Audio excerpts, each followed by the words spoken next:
There are so many hidden opportunities in a small business to uncover profits that are just sitting there. And that is one of the major focuses I have. Get folks to see where all those profits are. They're there just waiting to be taken.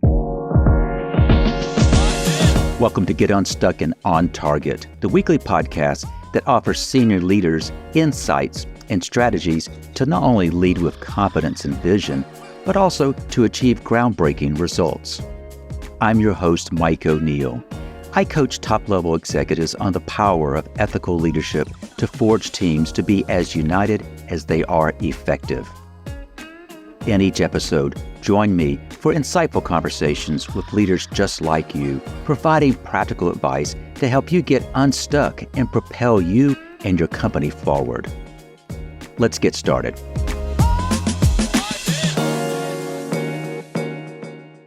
As a coach, I've worked with leaders who are brilliant at what they do, but they still feel like they're leaving money on the table.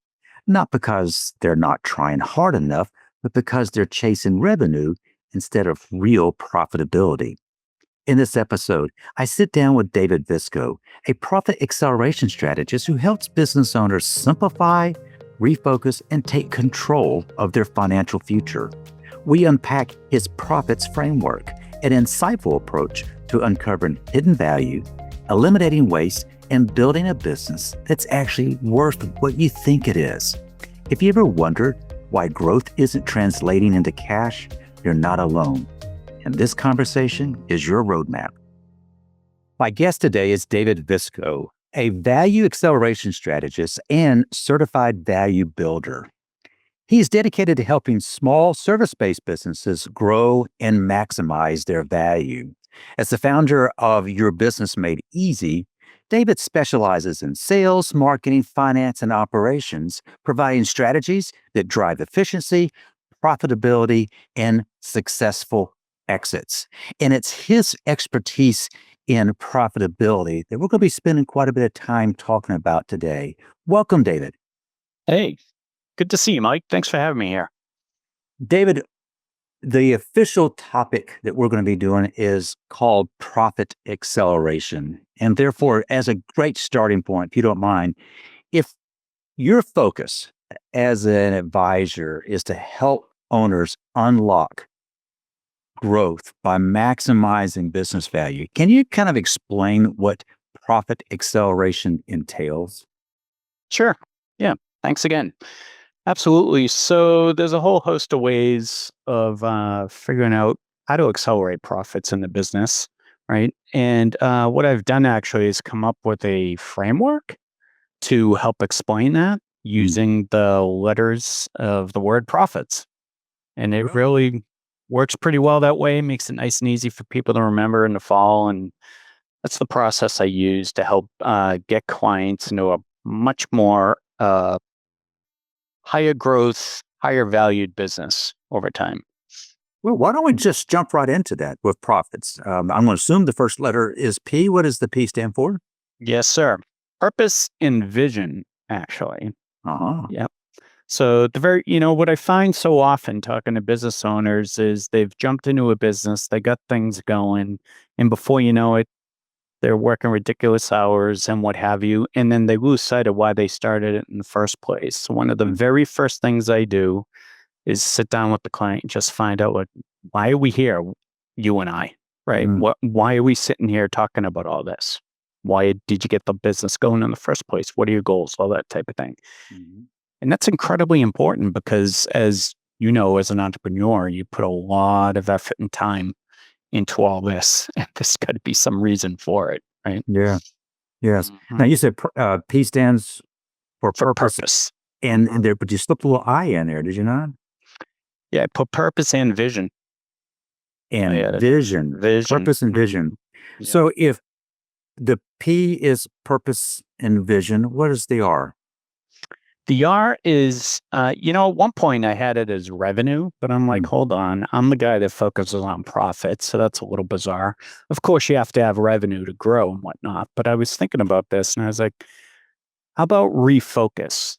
And what I mean by that is I'm a personal productivity geek. I've read just about there's so many books out there and whatever, but I really like focusing on getting people to spend their time productively in their businesses, Mm, especially when folks are first starting out. There's so many hats to wear, so much to do. And by the end of the day, we've all been there. We're like, what the hell did I do all day? I got nothing accomplished and I'm all stressed out and what have you. So what I do is really I spend time with the clients and figure out how is it you're spending your day. So one of my very favorite things to do is have them do a time track for about 2 weeks. mm, They hate me for it, but they love me at the end of it. Where we just really for 2 weeks, they write down what they're doing in 15-minute increments, scrap piece of paper on a napkin, whatever that it's not overly difficult. And it's amazing what we see on how they're spending their time.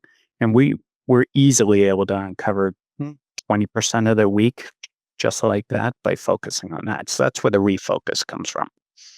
Great idea. I guess, and I hope I'm spelling profit right. Is O next? Yeah. Oh, it's next. So that I use O for opportunities. Okay. I talk about that in depth in my book, Hidden Profits. There are so many hidden opportunities in a small business to uncover profits that are just sitting there. And that is one of the major focuses I have once we take care of the other pieces that we've talked about to just get folks to see where all those profits are. They're there just waiting to be taken. So there's so much opportunities. That's what we focus on. David, we're going to work through this and then go Mm. back to each in turn, if that's okay, if you don't Sure. mind. Mhm. The F, what does this stand for? Financials. Okay. And if I could, I would add and data. Mm, So I dig into that right away. We look at the books, and it's amazing how inaccurate, if they even have them at all, profit mm, and loss statement is. mm. So we chat through that big time. Got you. Mm. Got you. Well, walk me through. Next letter. Next letter, implementation. Oh, So from there, I'm talking about what are the processes and the systems that you have to actually grow your business. And a lot of times people don't have anything. They're just getting through the day, doing what they can, reaction mode all day long. So what we do is look at the processes and the systems that they have in place there and see what we can put in place to make things flow better. excellent. Mhm. Next up Is would be T. techniques. Yeah, Gotcha. techniques. And what I'm talking about there is techniques for accelerating profits. Mm, So there's so many different things you could do there. One of which is just sharpening the pencil, taking a look at all your expenses. And I could give you a great example when we go through them later of how much profit can be found in just checking to see how you're spending your money every week. mm. It's great. Gotcha. Mhm. Now, do you have an S for profits or is it singular? Great question. I do have an S. So I've got S on there for strategic planning. Mm, So putting an actual plan together. In the beginning, we talked about a purpose and why you're doing it all in the first place. But how about let's not wing it day to day, week to week, month to month? Let's put a plan together on actually hitting your goals and what have you. So that's where that comes from. David, I love this framework. You're introducing this to me in real time.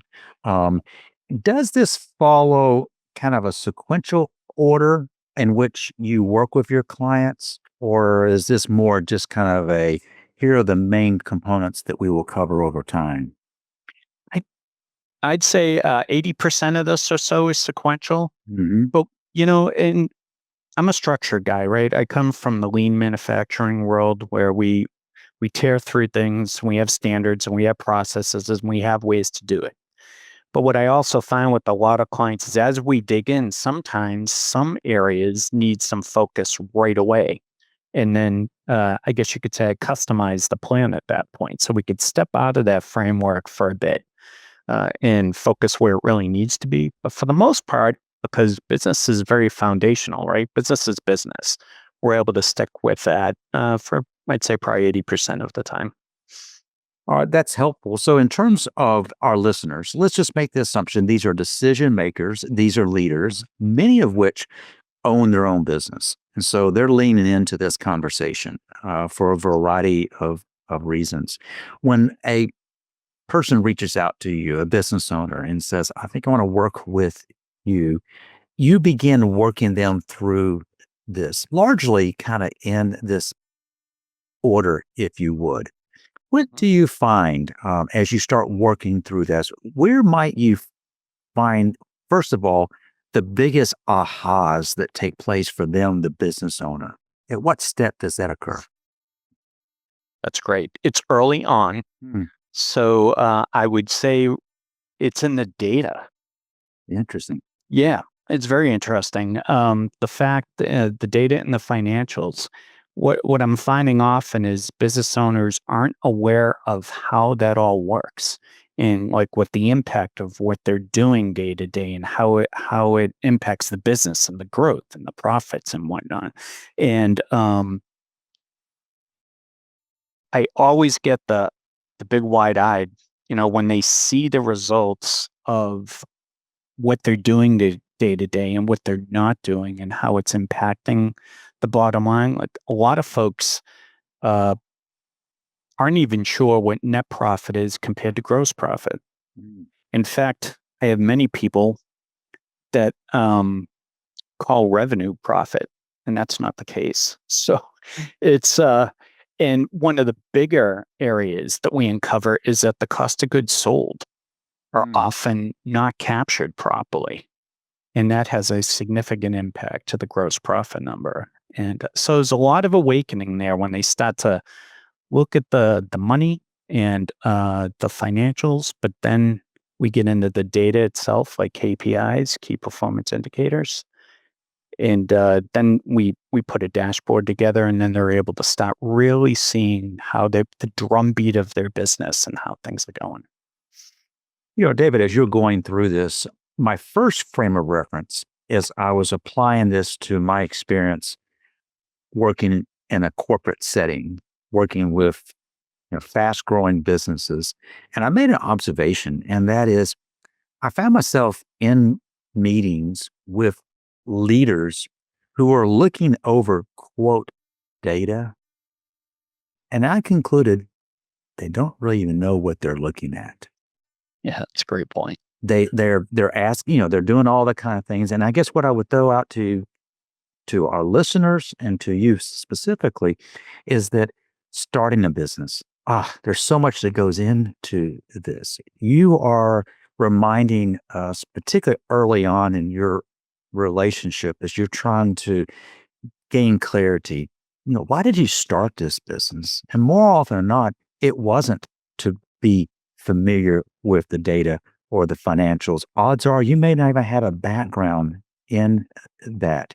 Do you find that in working with clients that it's very common they don't know their numbers? 100%. Okay.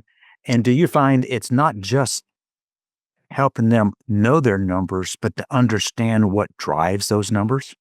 Yeah, absolutely. And that's why it's very awakening to them when they finally start to get their fingers on the pulse of their business. They awaken. They're like all of a sudden like, oh, well, now that kind of makes sense why I have no cash in the bank. Mhm. Or why I'm not paying my bills in 60 days out or this and that. There's all sorts of pieces there.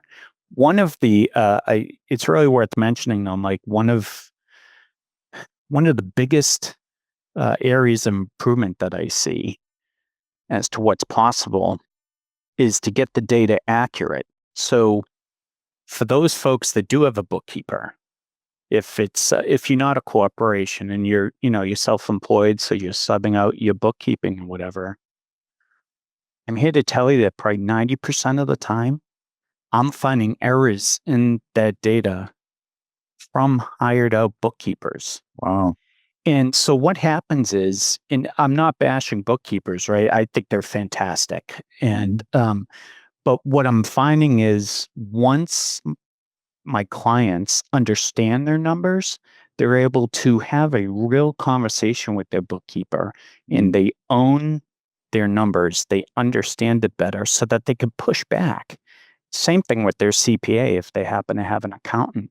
if they understand that data, instead of just saying, oh, these guys have it, they're the experts, it helps them so much. They start finding those profit centers themselves. It just opens up a whole new world to them.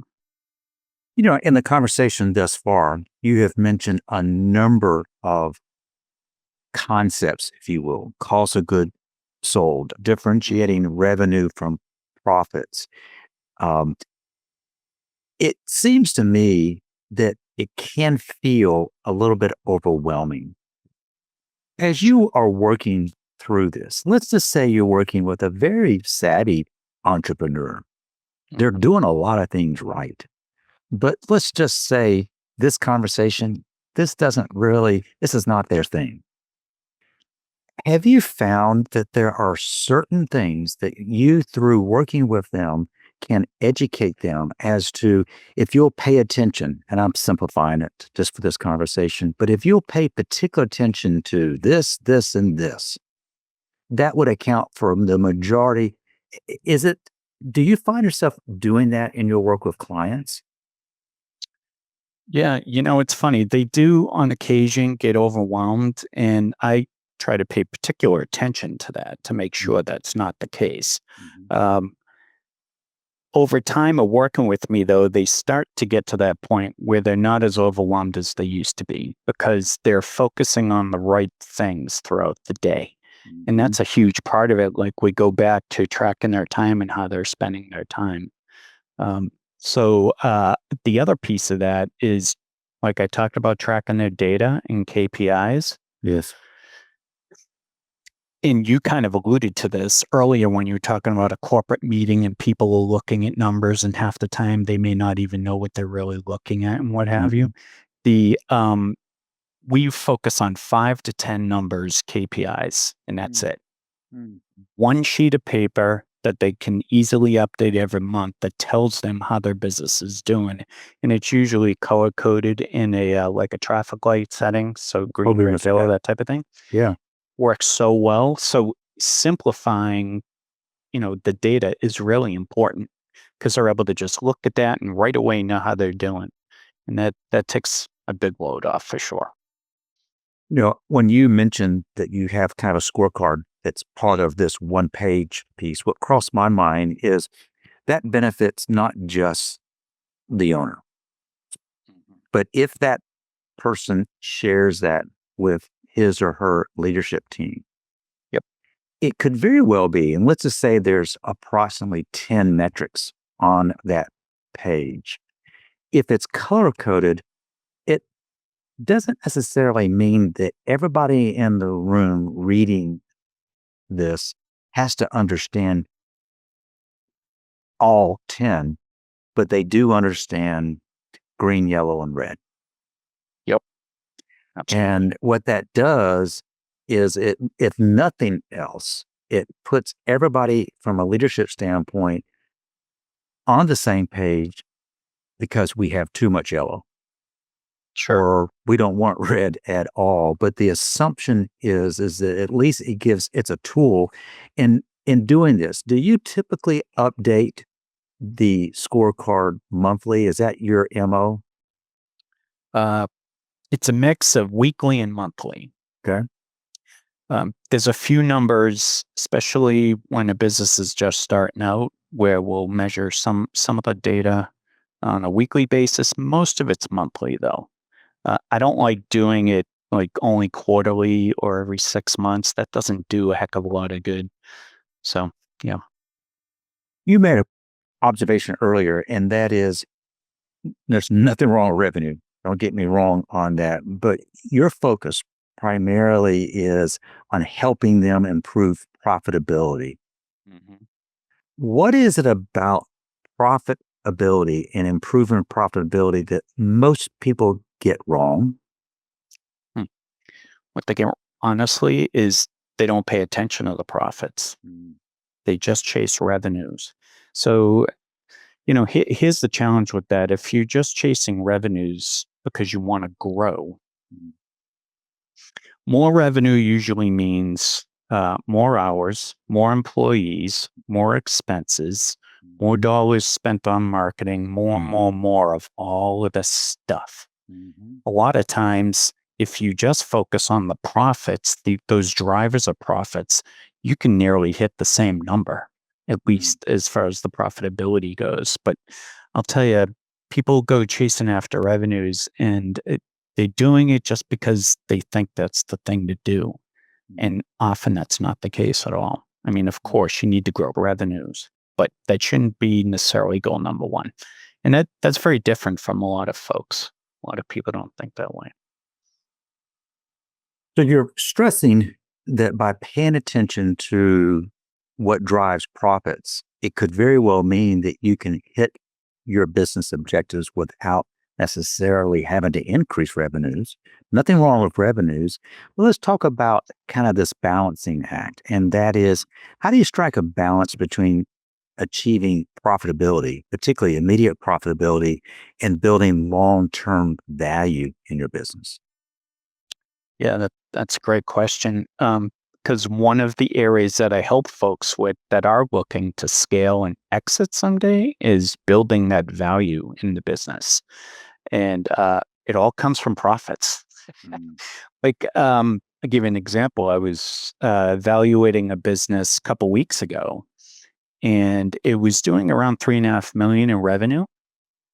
And the client thought that their company, because of the industry they were in and whatever, was probably worth around 4.5 to $5 million. Mm. The problem was they had no profits. Wow. That business wasn't worth anywhere near what he thought it was. And Mhm. that's like, that's a big deal, right? So you need to be focusing on increasing your profits because it certainly is going to increase the value of the business over time. So you need to spend your time focused on that. There's really 8 drivers that I have people focus on in that regard as far as increasing value. Some of those pieces, just really quick, are how embedded is the owner into the business? Like, Mm. can the owner literally take a month off and nobody would notice because he's got all those systems and processes in place that I mentioned before? Yeah. That'll increase the value of the business, right? Because Mhm. the owner doesn't need to be there. Is there a recurring revenue model? In other words, if nobody shows up, is there still revenue coming in? Uh, Mhm. by nobody showing up, I mean employees. Mhm. There's a host of other intangibles there that are incredibly important in increasing the value of the business. And a lot of business owners don't pay any attention to it. They don't realize where that value lies. So I help uncover that for them, and it sets them down a completely different path, but on the road to prosperity for sure. David, I hear the term multiples when you're trying to think of a business valuation. Oh, yeah. Maybe I'm looking at it all wrong, but I typically multiples of revenue. And what you're kind of saying is a business valuation. I know a lot goes into it, but you're Mhm. stressing that what really carries more weight is profitability than revenue. Yep.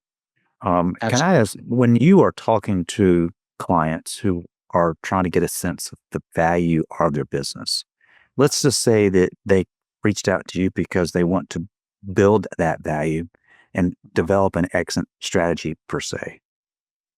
How often is the owner close to being correct to the actual business valuation that you come up with?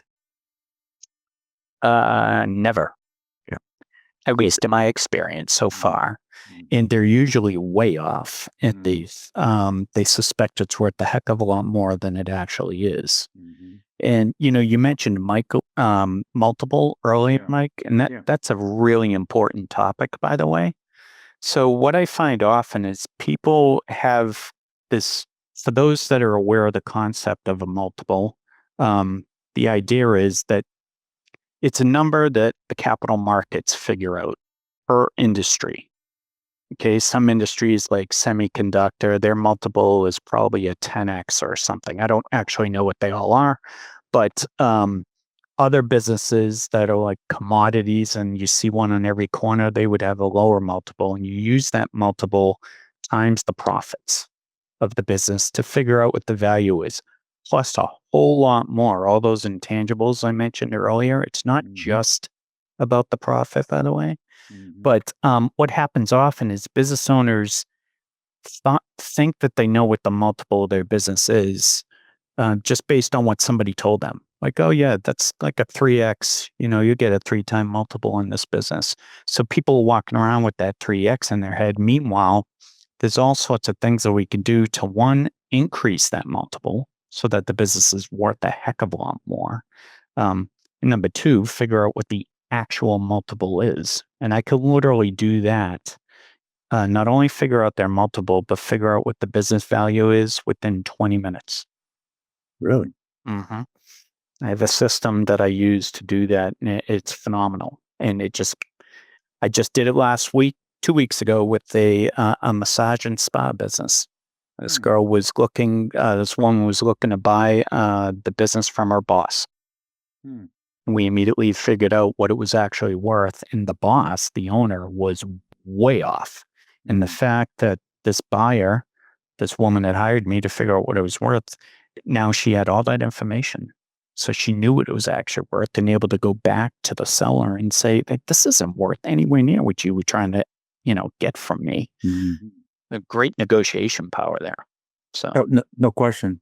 mm, David, in keeping with a theme of this podcast, and that is mhm. getting stuck. Can you, I mean, we business owners, they always hit roadblocks, right? Things they didn't expect. But can you share maybe a specific time when you kind of found that you had a client that did get stuck? And what breakthrough were you able to offer that helped them turn things around? Yeah, I've got a beautiful example. Is a gentleman who had a business he was laid off of his company that he was not his company, but his job after like 30 years, right? And he got laid off. So I was like, oh, now what am I going to do? So he decided to buy a business. It came with some structure to it, not a franchise, but some structure to it. But he didn't know anything about running a business or even that business for that matter. Fast forward 6 years ahead when I met him, he had yet to pay himself a penny. He drained his 401k. He'd taken out multiple loans, Mm, and his profits were in the toilet. mm, In no time flat, we were able to uncover multiple things that he was paying for that he didn't need. Here's one example. Um, he was paying, what was it, $800 a month to a company that was supposedly managing his SEO, his search mm. engine optimization. Yeah. They weren't doing anything for him. Wow. And that's one of the values I bring is I owned an e-commerce business for over a dozen years with my wife, and we wound up getting acquired and going through that whole process of selling a business. But during that time, I learned a lot about what goes into the numbers and SEO and pay per click and all that fun stuff, right? So I'm able to look that over for my clients and have a really good understanding of it. And right away, I was like, okay, show me the reports. What are they giving you? They weren't sending him reports on a monthly basis. He had no idea how to even read the reports that he did have. So we immediately freed up $800 a month, just like that, because we're able to get somebody else to do that for a heck of a lot less. And there's a lot more to it, but that's just one example, right? Within several months, he finally paid himself. He Mm, hadn't paid himself in 6 years. mm. A great example. Goodness Yeah. gracious. And there's so much with that business alone that we could do a whole podcast on that one alone, but I won't go into that. But yeah, there's so much opportunity, Mike. People just don't know. They just don't know. And I, I could just see it, right? I'm Mm. able to look at a business and just point it right out because for me, it's usually pretty obvious. So, Dave, you got a perspective that a lot of folks do not. As we kind of wrap up this conversation, if you had one key piece of advice that you would give to business owners, they're trying to accelerate profits and enhance the value of their business, what might that one key piece of advice be? That one piece of advice. I mean, there's so many, but that one would be know your numbers.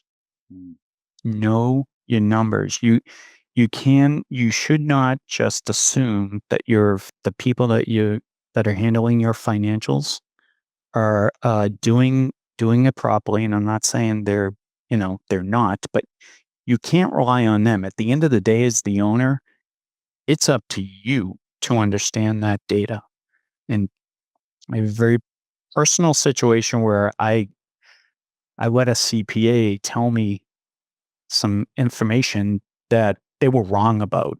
And I kind of took it as gospel, like, Yeah. okay. And it cost me a significant amount of money.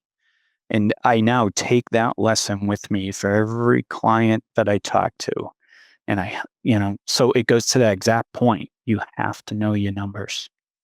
Mm. It's nobody's responsibility but yours. In closing, I want to invite our listeners, if today's conversation sparks something in you, don't let it end there. Take one step now, whether it's reviewing your pricing strategy or identifying hidden profit opportunities. And if you need expert advice, connect with David to explore how he might be able to help you maximize your business value. My business, Bitch Builders, we know that profitability thrives when strong leadership and smart strategies are in place. So if you're ready to sharpen your leadership skills and overcome workplace challenges, visit bench-builders.com to see how we can support your team.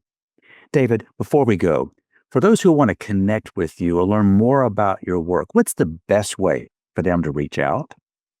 Yeah, thanks, Mike. Really, just email me. It's David at yourbusinessmadeeasy.com. And so really easy, yourbusinessmadeeasy.com.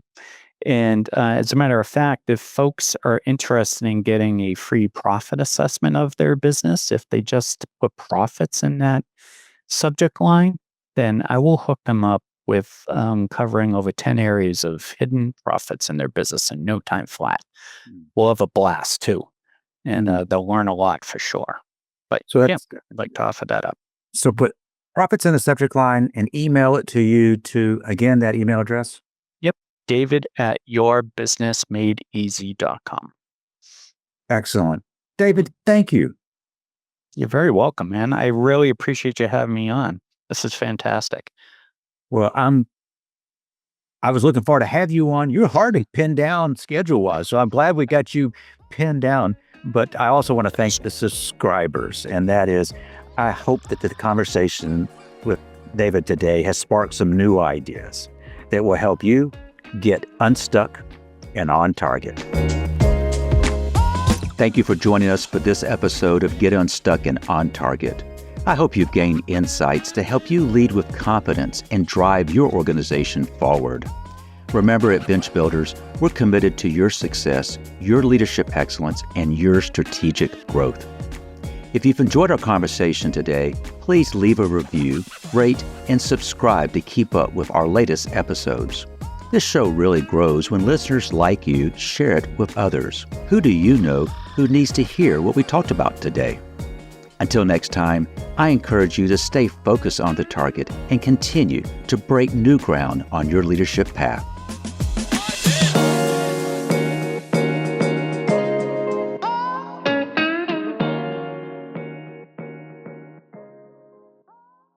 This show is powered by Media Leads. To get your next great podcast produced, go to MediaLeadsCo.com.